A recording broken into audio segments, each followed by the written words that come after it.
usted y con nosotros Rafael Cardona, su cristalazo. El tema, pues, esto que está celebrando hoy el presidente y que ha tenido muy atenta a la sociedad que gusta de estar bien informada respecto a la evolución de la aprobación de las leyes energéticas, las leyes reglamentarias del sector energético, de aquella reforma energética constitucional que se aprobó a mediados de diciembre del año pasado. Ese era el qué, ahora faltaba explicar el cómo. El cómo lo dan justamente estas leyes reglamentarias llamadas leyes secundarias que tan duro debate fueron sometidas antes de su aprobación. ¿Cómo está, Rafael? ¿Cómo te va? Buenas noches de viernes. ¿Qué tal, Pepe? Mucho gusto en saludarte a ti, a todo el público, a usted, muchas gracias por su atención, por su compañía. Pues mira, Pepe, a mí me gustaría darle a este análisis de lo que acaba de ocurrir en el Congreso una dimensión que se pudiera medir, porque realmente lo que vimos, si no lo comparamos con lo que había, no es fácilmente comprensible.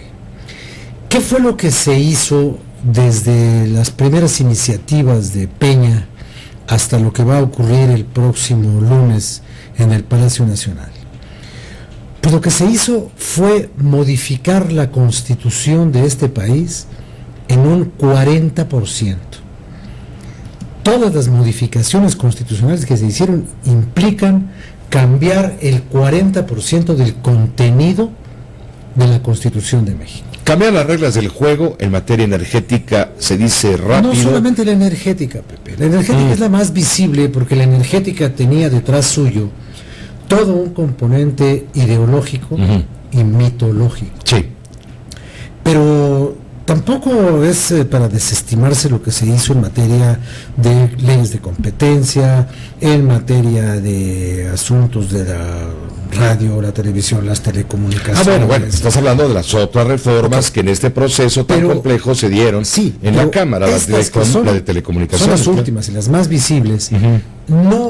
No tendrían razón de ser. Pero yo me refería a este tema, Rafael, yo me refería al energético porque sin duda fue el empeño más importante del gobierno para lograrlo, atravesando, claro, una negociación con los partidos políticos, principalmente el PAN, en cuanto a la reforma política, donde el gobierno, la iniciativa del gobierno del PRI tuvo que ceder espacios para contar con la alianza en lo que el presidente considera su reforma más importante. A eso me refiero. Sí, pero el hecho de que exista la reforma más importante no quiere decir que sin modificar las anteriores leyes y hacer las otras reformas se hubiera podido llegar a esta. Para llegar a esta hubo que modificar muchas de las reglas que permiten el funcionamiento de todo el sistema en su conjunto. Porque, por ejemplo, tú decías, fue necesario darle al PAN oportunidades de legislación electoral para que se sumaran al empeño de la reforma energética que ellos habían propuesto desde antes. Pero las coyunturas van modificando la forma de negociar las estructuras. La coyuntura determina la estructura a la larga, ¿no? Entonces, ¿cuál es el mérito del Congreso? El mérito del presidente ya sabemos cuál es. Haber construido una plataforma de negociación política llamada Pacto por México, en el cual cada uno de los actores políticos representados en el Congreso obtuvo alguna ganancia, tanto en lo político aplicado como en lo político por aplicar. Y en lo político por aplicar lo que más ganaron fue la posibilidad de estabilizar a dos partidos grandes que estaban en plena ruina, en ruina absoluta, el PRD y el PAN, sobre todo el PAN, por haber perdido la presidencia de la República. Entonces, yo creo que la manera como se le da la vuelta al modelo económico de este país es absolutamente sorprendente. ¿Quiénes fueron los perdedores en estas negociaciones? La nostalgia, la historia y la ideología. Hoy México es un país que ya no supedita sus acciones a sus convicciones revolucionarias y posrevolucionarias. Cuando los señores de la izquierda sacaron un busto del general Cárdenas y lo pusieron en el centro del salón de las plenarias de la Cámara de Diputados en San Lázaro, no se dieron cuenta de que estaban ellos patrocinando un funeral. Hay una línea de un poema muy conocido de Ramón López Velarde donde se habla del sollozar de las mitologías. Bueno, las mitologías empezaron sollozando y terminaron en un funeral. Se acabó en este país el nacionalismo revolucionario. Se acabó la noción de que el Estado puede tener monopolios cuando condena los monopolios privados. Por eso es importante las modificaciones a las leyes de competencia. Y por eso es importante lo que se hizo en telecomunicaciones, señalando la preponderancia como la expresión del monopolio. Entonces, todo tiene que ver, y el Estado se deshace de sus monopolios. El monopolio de la generación de energía eléctrica en este país ya se acabó, punto. Y se acabó el monopolio de la exploración, la explotación, la distribución del petróleo, se acabó. ¿Para qué se acabó? Algunos dicen que para gozo de los neoliberales, traidores y vendepatrias. Para otros se acabó sencillamente para permitir que este país juegue en el mundo con las reglas contemporáneas del mundo globalizado.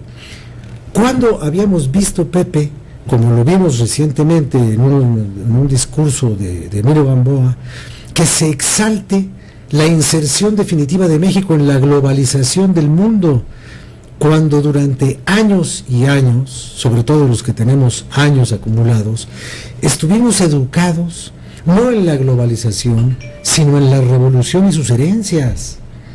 Ya, este país necesita una lápida, y esa lápida tiene que tener debajo, así sea simbólicamente, el cadáver de la Revolución Mexicana. Eso se acabó, así como en la Unión Soviética se acabó la revolución bolchevique, se acabó la conmemoración del asalto al Palacio de Invierno, se acabó el comunismo. En México se acabó ya para siempre el nacionalismo revolucionario como expresión ideológica.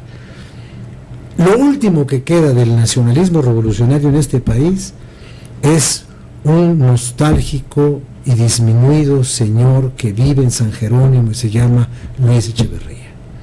Hasta ahí dio el nacionalismo revolucionario. Todo lo demás desapareció, incluyendo la profecía que hizo José López Portillo. ¿Seré el último presidente de la Revolución Mexicana? Pues no, todavía hubo algunos que vivieron los últimos estertores de ese que se llamó el primer gran movimiento social del siglo. Los bolcheviques llegaron un poco después. ¿Eso a dónde nos va a llevar? Pues nos va a llevar seguramente a disfrutar las cosas buenas de la globalización y a padecer las cosas malas.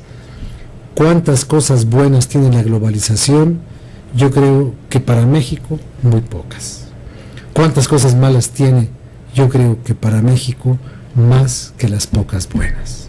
Muchas gracias, Rafael Cardona. Gracias, Pepe, gracias a ustedes. Buenas noches. Su análisis, Rafael, claro, el énfasis está puesto donde tiene que estar, que es justamente en este cambio en esta etapa. Concluye una etapa, la etapa de reestructuración, de reformismo en cuanto a las propuestas que hizo desde que era candidato el hoy presidente Peña Nieto, y se inicia una segunda etapa que será la administración a partir de estas reformas, y claro, viene todo el énfasis en la cuestión política con vistas a las elecciones programadas para el 7 de junio del año entrante, elecciones federales, las llamadas de medio término, que a su vez preparan el camino para la renovación de la presidencia de la República en 2018. Dejemos momentáneamente este tema, vamos a abordar el del ébola. El asunto es que la Organización Mundial de la Salud ha declarado emergencia global, ya incluso recomendaciones para América. Se han tomado medidas también de seguridad, por ejemplo, en el aeropuerto de la ciudad de Guadalajara, para evitar que llegue ahí algún paciente, alguna persona contagiada por este virus que ha desatado el terror. Casi 1000 muertos van allá en el occidente africano, en varios países donde ya se ha declarado también la emergencia. Ayer fue Liberia, hoy es Nigeria. Regresamos en un rato, en un momento, con todo esto.